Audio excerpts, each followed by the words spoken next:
크리스천 문학나무 스마트 소설 칠남매의 엄마 된 순례씨 남춘길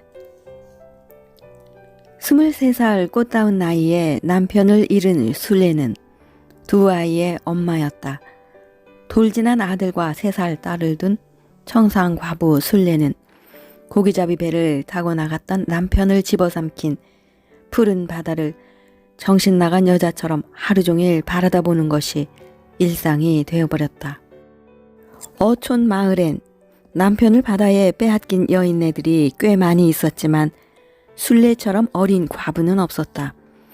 도저히 믿을 수가 없었지만 일주일 만에 인근 바다에서 찾아낸 남편의 시신을 수습하고 땅속에 묻었지만 어리둥절하여 사실을 받아들일 수 없기는 마찬가지였다.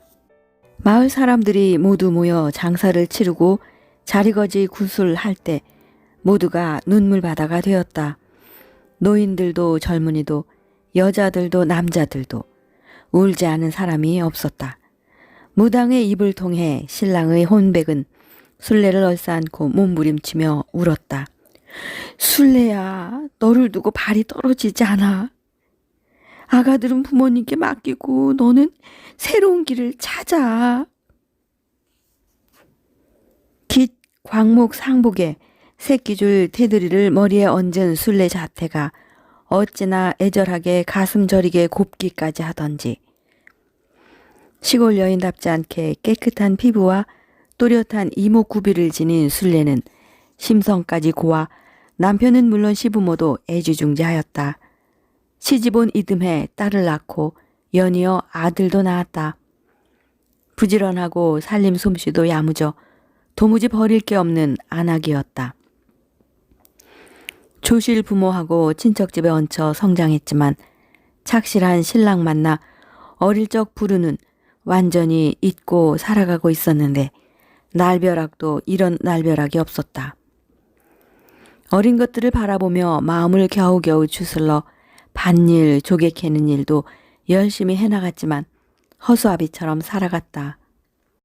순례의 시부는 생각이 깊은 사람이었다.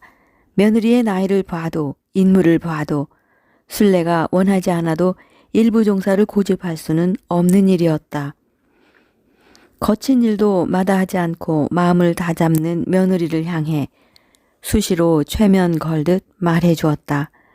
아가야, 너는 내 며느리가 아니고 내 딸이니라.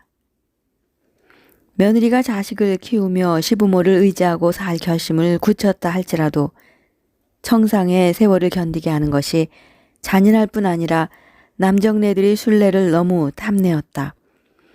젖먹이가 젖을 떼고 밥을 먹게 되고 말귀를 알아들을 수 있을 무렵부터 어미 온종일 일하고 피곤하니 애들은 할머니하고 자도록 버릇들여 어미로부터 떨어지는 연습도 시켰다. 순례를 딸처럼 아끼는 마음이 들수록 시부는 며느리의 남편감을 은근히 수소문하였다. 우선 밥 걱정은 하지 않는 건실한 사람으로 혼자 된 장년을 물색하였다. 드디어 사위 구하듯 사람을 찾아내 만나보고 이야기도 나누어 보고 결심을 굳혔다. 젊은이에겐 사별한 아내에게서 낳은 전처의 아이 둘이 있었다. 순례도 두 아이의 어미이고 딸이라는 점이 안심되었다. 두어 번 만나보게 하고는 날을 정하여 재가를 시켰다. 순례가 집을 떠나던 날 시부모도 순례도 생전 흘릴 눈물을 다 흘렸다. 어린 것들은 나이가 어렸으므로 어미가 나들이 가는 것쯤으로 생각하는 듯하였다. 두고 온 아이들이 눈에 밟혀 가슴이 무너질 때마다 그 또래의 전실 딸들에게 정성을 다하고 정을 붙였다. 아이들은 엄마 엄마 하며 잘 따랐다.